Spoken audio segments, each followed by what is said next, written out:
Hello नमस्कार दोस्तों, आप सभी कैसे हो। आई होप आप सभी लोग अच्छे हो और आप सभी लोगों की क्लास 10 की तैयारी बहुत अच्छे तरीके से चल रही होगी। तो दोस्तों, अब आप सभी के पेपर बहुत ही एग्जाम पास में आ गए हैं, तो आप लोग क्या करिए, ऐसे क्वेश्चन पढ़िए जो आपके सीधे बोर्ड एग्जाम में देखने को मिलें। तो आज की वीडियो जो है ना, ये आप सभी के बहुपद चैप्टर पर आधारित है और इसमें से एक दो क्वेश्चन तो आपको देखने को मिलते ही हैं, जिसमें से इम्पोर्टेंट क्वेश्चन मैंने आप सभी के लिए लाया हुआ हूँ। तो आज की वीडियो आप लोग बिना देखे मत जाइएगा पूरी, क्योंकि हो सकता है आप अगर जो वीडियो मिस करो तो एक दो नंबर मिस कर जाओ। तो चलिए, आप लोगों का टाइम ना नष्ट करते हुए वीडियो को स्टार्ट करते हैं।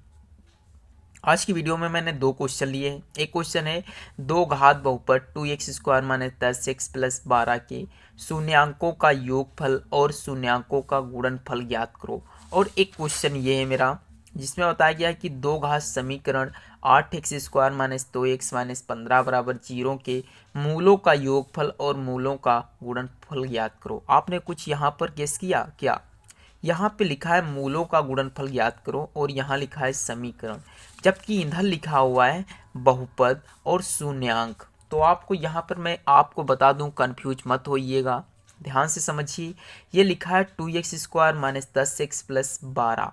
समझिए, अगर जो इसके बराबर में कुछ लिखा होता है, यानी बराबर करके 0 लिखा होता, तो ये समीकरण बन जाता है। और जबकि इसके बराबर में 0 नहीं लिखा है, तो ये क्या है, बहुपद है। इसके आगे द्विघात बहुपद लगा है, तो इसका मतलब कि ये दो घाती बहुपद है, क्योंकि इसकी घात कितनी है, 2 है।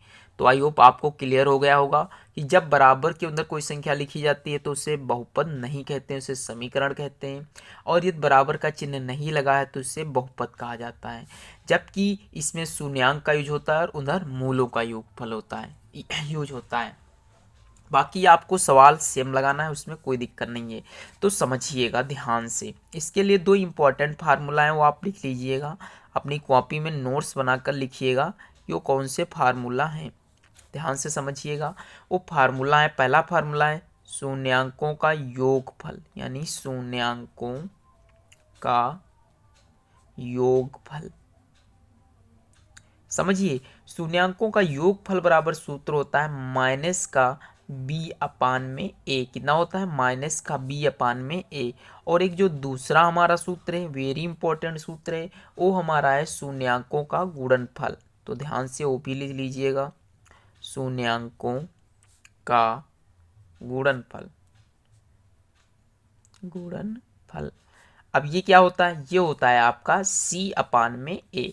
ये दोस्तों मोस्ट इंपॉर्टेंट फार्मूले होते हैं, आप लोग ध्यान रखिएगा, क्योंकि इनके बिना तो आप कोई सवाल लगा ही नहीं सकते हो। तो हम ये चलिए इससे हल करते हैं, पहले सवाल को हल करते हैं।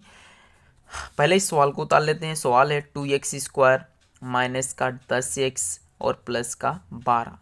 अब चलिए इसे हल करते हैं, ध्यान से समझिए। सबसे पहले देखिएगा, जैसे कि हमारा सूत्र है शून्यांकों का योगफल बराबर माइनस का बी अपान ए। तो यहाँ से पता होना चाहिए कि बी क्या होता है, ए क्या होता है। तो चलिए मान निकाल लेते हैं। तो देखिए, ए बराबर दिया गया है हमें, तो और बी का मान कितना है? बी का मान देखिए यही तो है, तो ये माइनस चिन्ह सहित हम लेंगे, तो माइनस का 10 है। और जो हमारा सी का सूत्र है वो क्या है? 12 है। ठीक दोस्तों, अब देखिए इसे इसी सूत्र में पुट कर देते हैं। तो हम यहाँ लिखेंगे शून्यांकों का योगफल। देखिए दोस्तों, आप ऐसे ही जब बोर्ड एग्जाम में लिखोगे तभी नंबर अच्छे पाओगे। तो देखिए, शून्यांकों का योगफल बराबर माइनस का बी अपान ए। तो बी हमारा क्या है? माइनस का 10। तो एक माइनस हमारा पहले का है और एक माइनस ये हमारा आ गया, बटे ए हमारा कितना है? 2 है। 2 ही तो है। आप समझिए, इसे हल करते हैं। माइनस की गुणा जब माइनस से होगी तो ये हो जाएगा प्लस का 10 बटे 2।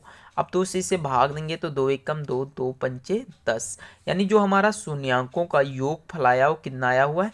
5 दोस्तों। ये हमारा करेक्ट आंसर है। अभी हमारा एक और निकालना है, वो हमारा है शून्यांकों का गुणनफल। तो यहाँ आप लिखिएगा, दिख रहा है, ध्यान से लिखिएगा, शून्यांकों शून्यांकों का गुणनफल।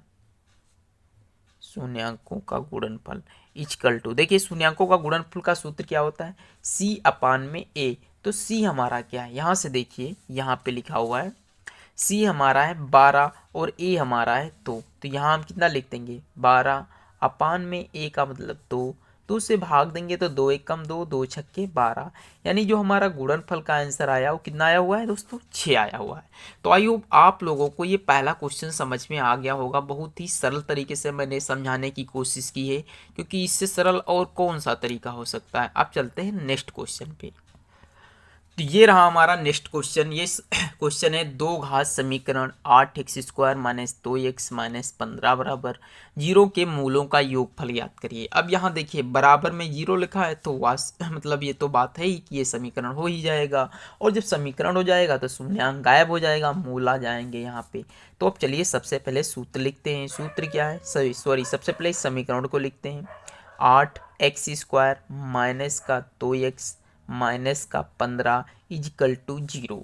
अब लिखिए यहाँ पे क्या क्या दिया गया है। दिया गया है a बराबर 8 हमको, b बराबर हमें माइनस का 2, देखिए दोस्तों चिन्ह सहित लिखना है ना, c बराबर माइनस का 15। अब हमारे सबसे पहले बताया गया है कि मूलों का क्या याद करना है, योगफल ज्ञात करना है। तो यहाँ लिखेंगे मूलों का योगफल इक्वल टू, योगफल इक्वल टू क्या होता है, माइनस का b अपान में a होता है ना। तो देखिए माइनस का b यानी चिन्ह एक माइनस पहले से है, एक माइनस ये बाद में टपक पड़ा, बटे में a का मान कितना है 8 है। अब देखिए माइनस की गुणा माइनस से होगी तो जाएगा प्लस, यानी 2 बटे में 8, तो उससे भाग देंगे तो 2, 2 एक कम 2, 2 चौके 8, यानी शून्यांकों का जो योगफल आया है वो 1/4 आया हुआ है। आप चाहो तो इसे और हल कर सकते हो, बट हमारे हिसाब से इतना ही सही है। अब हम चलते अलग अलग, क्या है, मूलों का गुणनफल। दोस्तों ये वीडियो अच्छी लग रही है तो प्लीज एक बार लाइक कर दीजिएगा। देखिए मूलों का गुणनफल इक्वल टू जो सूत्र होता है वो क्या होता है, वो होता है c अपान में a होता है ना। तो c यहाँ से माइनस का 15 है, तो हम यहाँ लिख लेते हैं माइनस का 15 अपान में a का मान कितना है, a का मान हमें 8 प्राप्त हुआ है, तो हम a का मान 8 रखेंगे। इसे भाग तो दे नहीं सकते क्योंकि ये कटेगा नहीं, तो हमारा जो आंसर आएगा वो माइनस का 15/8 और क्वामा में 1/4 आया हुआ है। तो दोस्तों आज की वीडियो कैसी लगी आप लोग कमेंट बॉक्स में ज़रूर बताइएगा। चलिए मिलते हैं अगले क्वेश्चन पे, तब तक के लिए जय हिंद जय भारत।